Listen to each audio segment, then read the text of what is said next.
भैया शंकु के आधार का तंबू 10 मीटर ऊंचा है, तो एच तो हमें दिया है और त्रिज्या भी हमें दी है, तो एल हमें निकालना है।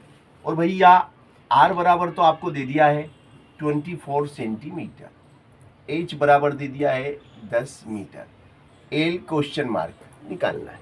By formula L is equal to under radical होता है R square plus H square. This is equal to R बोले तो कितना 24 का स्क्वायर और एच बोले तो कितना 10 का स्क्वायर। तो भाई साहब बोलो कितना हो गया भाई साहब? 24 का कितना होता है 576, 10 का कितना होता है 100, तो ये कितना हो गया? एल बराबर कितना हो गया भाई साहब बोल लो तो 676। अब 676 किसका वर्गमूल होता है बताओ? 26 गुणित 26, 26 में 26 का गुणा करो तो 676 आता है। एल निकल गया, यानी पहला सवाल तो आपका हो गया भैया, पहला तो हमने कंप्लीट कर लिया। दिस इज आंसर, आधा सवाल कंप्लीट। क्योंकि लिखा हुआ है तिर्यक ऊंचाई ज्ञात कीजिए। क्या लिखा हुआ है? तिर्यक ऊंचाई ज्ञात कीजिए, जबकि हमें एच और आर हमें दिया गया था और हमें एल निकालना था।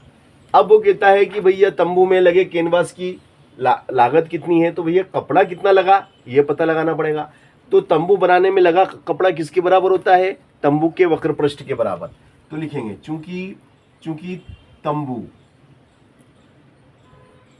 में लगा कैनवास, तंबू में लगा कैनवास किसके बराबर होगा?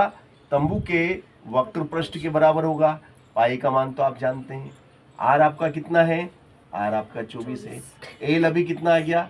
26 आ गया है ना। तो आप चाहो तो पाई का मान रखो, नहीं तो फिर कोई दिक्कत नहीं, पाई को पाई रहने दो। अगर आप नहीं चाहो तो मत रखो, पाई को पाई रहने दो, है ना। तो इनका गुणा कर लो, 24 का और 26 का गुणा हो जाएगा। नहीं लिखो 22/7 लिखना पड़ेगा। इतना कितना कपड़ा लगा? इतना कपड़ा लगा, इतने वर्ग मीटर। क्या लिखेंगे बेटा? इतने वर्ग मीटर, ठीक है। अब इतने वर्ग मीटर कपड़े की कीमत कितनी है? इतना वर्ग मीटर कपड़े की कीमत कितनी है? एक वर्ग मीटर कपड़े की कीमत कितनी है? 70 रुपए। एक वर्ग मीटर कपड़े की कीमत कितनी है? 70 रुपए। एक वर्ग मीटर कपड़ा 70 रुपए का, तो इतने वर्ग मीटर कपड़ा तो ज्यादा का आएगा। तो लिखेंगे चूंकि एक वर्ग मीटर कैनवास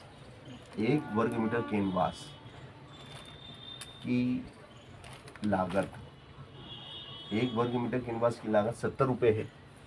कितने रुपए है? 70 रुपए। इसलिए कितने कैनवास है हमारे पास? 22, 24, 26/7 वर्ग मीटर कैनवास की लागत तो ज़्यादा होगी। तो इसकी लागत कितनी होगी? इसमें इसका 70 का गुणा कर लो। 70 गुणित ये लिख दो 22, फिर 24, फिर 26 और नीचे कितना आ जाएगा बेटा?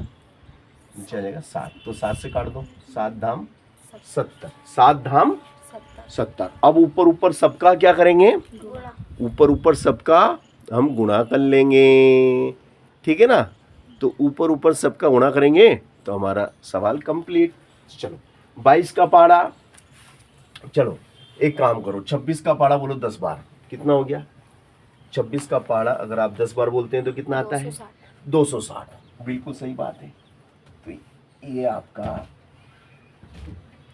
ये तो हो गया आपका, है ना, लागत, कुल लागत। ये लिख दो कुल लागत बराबर कितनी? 26 धाम 260, तो ये हो गया। फिर गुणित में कितना? 22 और 24, 22 और 24। तो देखो 24 दूना 48, 24 दूना 48 के 8 हासिल 4, 24 दूना 48, 48 और 4 52। तो कितने हो गए? 528। अब इन दोनों का क्या करेंगे भैया? गुणा कर लेंगे, है ना। तो देखो अब इन दोनों का गुणा होगा तो आपका सवाल हो जाता है कंप्लीट। यहाँ लिख दो 528 गुणित 260, 0 0 0 6 8 48 का 8 हासिल 4, 6 दूनी 12, 12 और 4 12, 16 का 6 आंसर लगा 1, 6 पंजे 30 और 1 31, फिर कट्टस है ना, 28 दूना 56 और 5 दूनी 10।